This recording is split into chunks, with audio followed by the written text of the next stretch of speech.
बहुत ही बढ़िया, बहुत ही इमोशनल फिल्म थी। मैं तो ऑफ कोर्स रोने वाली थी एंड पूरी पिक्चर में ऑनेस्टली मैं बहुत रो रही थी। लव स्टोरी इतनी अच्छी बताई, आज के जनरेशन में वो लव स्टोरी नहीं मिलेगी जो वो टाइम में बताई है। लव स्टोरी दिल को छू गया है वो। पूरा उनके पास शब्द कम थे कहने के, लेकिन जो उन्होंने पेन दिखाई है, जिस तरीके से बयान किया है, ज़्यादा शब्द तो उन्होंने बोले नहीं। फिल्म उस दौर में जीती है जिस दौर को हम लोग देखना चाहते हैं, 1947। बंटवारे का दर्द, उसमें एक बहुत खूबसूरत सी प्यारी सी लव स्टोरी और इतने अच्छे एक्टर्स। एक तरफ 21 थी और एक तरफ मैं वापस आऊंगा, दोनों में एंटी वॉर मैसेज है। ने अपना कैरेक्टर ही ऐसा कर लिया है कि मुझे फील होता है कि वो ऑनेस्टली अब पाकिस्तानी। मैं उसे देखती हूँ तो मुझे ऐसा लगता है यार ये इंसान को हटा दो बस, but genuinely I love him. Normally क्या होता है, लोग प्यार मतलब पता नहीं कुछ और ही दिखाते, पर ये मूवी दिखाता है कि आगे के ज़माने का जो प्यार था ना। लेकिन वो लड़की चंचल बताई है हीरोइन सबरी, लेकिन वेदांत का प्यार बहुत अच्छा बताया। सबसे बढ़िया नसीरुद्दीन शाह की एक्टिंग, ओ माय गॉड। अगर आपका रिसेंटली हार्ट ब्रेक वगैरह हुआ है तो जाओ, ताकि आपको प्यार की समझ पता चलेगी, उस इंसान की वैल्यू। वो मतलब जिस कैरेक्टर को पकड़ते हैं उसको बहुत अच्छे से निभाते हैं, हर तरीके से निभाते हैं। टाइम पास की तरह ले रहा था, उसके बाद उसको लग रहा था कि नहीं है, तो ही वॉज कन्फ्यूज्ड। जो आजकल के नौजवान होते हैं मोस्टली कन्फ्यूज रहते हैं। कैसी लगी फिल्म? बहुत ही बढ़िया, बहुत ही इमोशनल फिल्म थी। मैं तो ऑफ कोर्स रोने वाली थी एंड पूरी पिक्चर में ऑनेस्टली मैं बहुत रो रही थी। इम्तियाज़ अली की फिल्म्स का यही मैजिक होता है कि लोग रोने लग जाते हैं, बहुत डीपली कनेक्ट करते हैं। So do you think? बहुत ज़्यादा। I mean someone I really know is no longer in this world and मैं बहुत ज़्यादा रिलेट कर रही थी because waiting is something you can't do. So yeah I have to wait now, I have to like, so yeah. How was Sharvari and Vedant's chemistry? It was amazing. I mean, they look good together and I think they should, reconnect again. Movie में I think Ranbir Kapoor के बाद अब वेदांग रैना इम्तियाज़ अली के उस बोलते हैं ना साँचे में ढल रहे हैं, वही हमें काइंड ऑफ झलक भी हमें वही लगी कि अकेले बैठ के खाना खाना और फिर रोना प्यार के लिए, वो वाला कैसी चीज़? I mean, both of them, like, ये पिक्चर इतनी प्यारी है ना, मैं तो कहती हूँ आप लोग जाकर खुद देखो एंड स्पेशली अगर आपका रिसेंटली हार्ट ब्रेक वगैरह हुआ है तो जाओ, ताकि आपको प्यार की समझ पता चलेगी, उस इंसान की वैल्यू। शर्वरी का पहले भी हमने मूवीज़ में देखा है, वो अपना एक अलग अंदाज लाती है, जैसे उन्होंने महाराजा में भी अपना अलग अंदाज लाया था। इस मूवी में भी एक अलग तरह से उनका चाल ढाल है, उनका एक वे एटीट्यूड है, एक तो इठलाना बोले जैसे बोल सकते हैं, एक तरह से वो बाय भी एक अलग तरीके से करती है। तो उनके कैरेक्टर के बारे में शर्वरी जैसे कि आप देख सकते हैं, she is very bubbly, she is very go to girl, she is very extrovert in the film. Like अपनी फीलिंग्स ऐसे ऐसे पहले की लेडीज़ कैसे होती थी, कुछ भी ऐसे लड़के ने देख लिया तो भी शर्मा जाती है and all that. So I think I love her style, like I love the way she was honestly. और नसरुद्दीन जी भी है, दिलजीत दोसांझ भी, उनके बारे में क्या कहना चाहोगे? Of course best. मैं उनके लिए सिर्फ इतना ही कहूँगी, they are to good.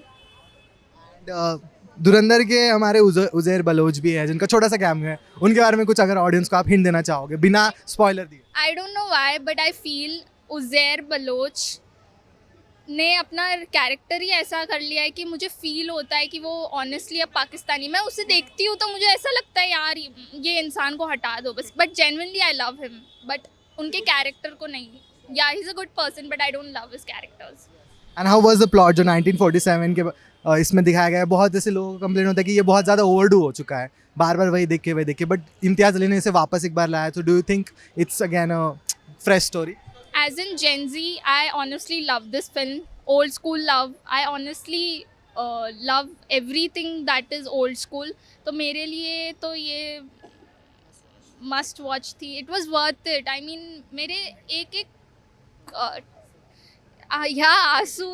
Of course, I have no words honestly for this film because I was so into the film that everything connected with me. Second half पूरा रोने में चला गया। सेकेंड हाफ क्या, मैं तो फर्स्ट हाफ में भी रो रही थी। मुझे पता था इन दी एंड ट्रॉमा लगने वाला है, ट्रॉमा मिलेगा, इसलिए मैं आई हूँ। How much you will rate the film? 4.5 out of 5। Thank you so much. कैसी लगी फिल्म आपको? मैं वापस आऊंगा, बहुत ही बढ़िया फिल्म है। और आप फिल्म के एक्टर्स के बारे में क्या कहना चाहोगे? एक्टर्स तो सारे ही अच्छे हैं, लेकिन दिलजीत ने दिल जीत लिया है. राइट. ठीक है. फिल्म के जो एकदम फिल्म का हाईलाइट क्या था आपके अकॉर्डिंग? हाईलाइट मैसेज तो मैं यही कहूँगी कि मोहब्बत है. किसी भी तरह की मोहब्बत हो, चाहे महबूबा से हो या अपने मदरलैंड से हो, यू नो. जो फिल्म का जो मैसेज है, पार्टीशन की वजह से जो लोगों ने फेस किया है, बहुत ही ब्यूटीफुल मैसेज है. I think the message is love. That is the soul of the film. I think young generation ने देखना चाहिए कि हमने, इवन मैंने, we were not born during that time, we haven't seen that, even our parents haven't seen that. देखने लायक film है बिल्कुल. उस समय क्या क्या हुआ इसके लिए.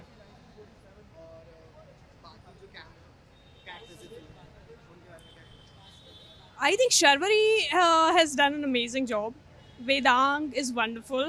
Nasir साहब तो हैं ही, और मतलब great veteran actor. He's the main person. सो हम कहीं ना कहीं देखते हैं जो अभी पेट डी में जैसे हुआ, वुमेन ऑब्जेक्टिफिकेशन वाली चीज़ है, जहाँ पे जानवी कपूर को ऑब्जेक्टिफाई किया गया. देन वरुण धवन की फिल्म में भी 2 हीरोइन वाला प्लॉट कहीं ना कहीं लड़कियों को अंडरडिजर्विंग दिखाता है. वहीं पे इम्तियाज़ अली ने बहुत ही सॉफ्टली वेदांग रैना के, मतलब वो लास्ट में जब मरता है तो भी वो परमिशन लेके मरता है, मतलब विदाउट. कोई नहीं मरता है इसमें, कोई मरता नहीं. आपने रॉकस्टार देखी इम्तियाज़ अली की, आपको पता है एंड में क्या होता है? नहीं पता है ना, क्या होता है या नहीं होता है. Does she die, she doesn't die. So ऐसा ही छोड़ा हुआ है, and it's for you to interpret. And about the objectification of women, ऐसा कुछ भी नहीं है. इनफैक्ट हॉरर्स ऑफ पार्टीशन दिखाया है कि विमेन के साथ क्या होता है, बट वो भी ग्राफिकली नहीं दिखाया है, which is a great thing. Yeah, these are the kind of movies that should be made, you know. एक तरफ 21 थी और एक तरफ मैं वापस आऊँगा, दोनों में एंटी वॉर मैसेज है. मूवी का हाईलाइट क्या था आपके लिए? मूवी का हाईलाइट मतलब लव स्टोरी थी. लव स्टोरी इतनी अच्छी बताई, आज के जनरेशन में वो लव स्टोरी नहीं मिलेगी जो वो टाइम में बताई है. लव स्टोरी दिल को छू गया है वो, और बहुत दर्दनाक स्टोरी बताई है. इम्तियाज़ अली की जो स्टोरी होती है वो ऐसी होती है, दर्दनाक स्टोरी. और मतलब वो एक मिस कर रहे हैं कि काश वो भी ज़िंदा होती, उसको लास्ट तक तो हमको अच्छा लगता. लेकिन वो प्यार जो बताया, वो प्यार आज की जनरेशन में तो नहीं मिलेगा. और वेदा ने जो काम किया है, बहुत बढ़िया बच्चे ने काम किया है. मतलब वो साय, एकदम साय बताया है, जो बोल उसका प्यार में इजहार नहीं करता है वो, लेकिन वो दिख जाता है दर्शकों को, उसका प्यार मालूम पड़ जाता है कि वो कितना डीप प्यार करता है. वो इजहार तो नहीं करते दोनों में से कोई, लेकिन वो लड़की चंचल बताई है हीरोइन सबरी, लेकिन वेदांत का प्यार बहुत अच्छा बताया. सबसे बढ़िया नसीरुद्दीन शाह की एक्टिंग, ओ माय गॉड, दिल को छू गई एक्टिंग उन्होंने. जो ये फर्स्ट टाइम मुझे इनकी एक्टिंग बहुत अच्छी लगी इस मूवी में, और बहुत सुंदर मूवी बनी है, रियल में बहुत सुंदर मूवी बनी है. और सबसे दर्दनाक जो बताया वो मुस्लिम का, मतलब सॉरी, वो काट रहे, वो बहुत रोना आ रहा था. वो प्रेग्नेंट है, उसका बताया, दुख हो रहा था, वो पेट चीर रहे थे, वो नहीं अच्छा लग रहा था, बहुत रोना आया है. मतलब ये मूवी आपको सीट पे से उठने नहीं देगी, ऐसा लग रहा है बस जकड़ के रखेगी ये सीट को, कब वापस जाए, मिस नहीं होना चाहिए. ऐसी मूवी थी, धड़ाकेदार धमाकेदार मूवी है, बहुत अच्छी मूवी है. काफ़ी लव स्टोरी बताया है, काफ़ी चीज़. मैं तो इसको 5 में से 4 दूंगी. बहुत अच्छी मूवी है, सबको देखनी चाहिए. कैसी लगी मैम आपको फिल्म? देखिए, इम्तियाज़ अली का जो अब तक का वर्क है उसमें मुझे लगता है कि ये सबसे अच्छा रहा है. ये पूरी फिल्म एक पेंटिंग की तरह थी. बंटवारे का दर्द, उसमें एक बहुत खूबसूरत सी प्यारी सी लव स्टोरी, और इतने अच्छे एक्टर्स, और उनसे बहुत अच्छे से काम लेना, और रहमान का म्यूज़िक, उफ, सब कुछ मिलाकर इतना मेस्मराइजिंग था कि मैंने ये बहुत कम देखा है कि जो क्रिटिक्स हैं वो लोग तालियां बजाते हैं, लेकिन इस फिल्म के एंड में सबने तालियां बजाई. आई थिंक सब लोग रोए भी. हाँ, बहुत रोए, और बहुत खूबसूरत कहानी, डायलॉग्स बहुत अच्छे. स्क्रीन प्ले में थोड़ा सा झोलझाल था, क्योंकि लोगों को समझ में नहीं आ रहा था कि कब वो पास्ट में जा रहा है, कब वो प्रेजेंट में, और ये होना ही था क्योंकि फिल्म की कहानी कुछ ऐसी थी. लेकिन फिल्म पूरी तरह से इम्तियाज़ अली की थी. उन्होंने अपने एक्टर से, अपने जितने भी टेक्नीशियंस हैं उनसे बहुत अच्छा काम लिया। फिल्म के सॉन्ग्स कैसे थे, म्यूजिक? बहुत अच्छा। रहमान ने इतनी अच्छा ठहरा हुआ संगीत दिया है जो उस ज़माने को भी मैच कर रहा था और आज भी अच्छा लग रहा है। और वो जो संगीत में दर्द था वो फिल्म के दर्द को बहुत ज़्यादा अच्छे से पोर्ट्रे कर रहा था। इम्तियाज़ अली ने कहा था कि शर्वरी का फेस ऐसा है कि पुराने टाइम में भी जाता है, नए टाइम में भी जाता है, दोनों दौर में वो फिट बैठ जाती है। तो आपको ऐसा लगा वो कितनी फिट हुई? हाँ, बहुत ज़्यादा अच्छी एक्ट्रेस तो वो है ही कमाल की, लेकिन वेदांग भी बहुत अच्छा लगा। दोनों बहुत अच्छे लगे और दिलजीत दोसांझ है वो भी बहुत अच्छे लगे। और आप फिल्म को कितना रेट करना चाहोगे? मैं इसको 4 से 4.5 के बीच में दूंगी। कैसी लगी सर? फिल्म बहुत लाजवाब है और फिल्म उस दौर में जीती है जिस दौर को हम लोग देखना चाहते हैं, 1947। उसकी त्रासदी भी दिखाती है और उसमें एक बहुत सच्ची मोहब्बत पनप रही थी। उसका जो उन्होंने मिक्सचर किया है ना, मुझे बहुत पसंद आया, बहुत अच्छा। फिल्म में नसरुद्दीन जी है, दिलजीत दोसांझ है, उनकी एक्टिंग कैसी? इनको कहने की क्या बात है। नसीर साहब तो खैर सूरज को दिया दिखाने वाली बात है। नसीर साहब जो भी कैरेक्टर करते हैं वो बहुत ही अव्वल दर्जे का होता है, उससे लोगों को सीखने को मिलता है एक्टर के नाते। और नसीर साहब पूरा, उनके पास शब्द कम थे कहने के, लेकिन जो उन्होंने पेन दिखाई है, जिस तरीके से बयान किया है, ज़्यादा शब्द तो उन्होंने बोले नहीं, लेकिन आँखों से और जो उन्होंने बॉडी लैंग्वेज से बयान किया है वो लाजवाब है। दलजीत पाजी मेरी नज़र में तो बहुत ही बड़े एक्टर हैं ही हैं।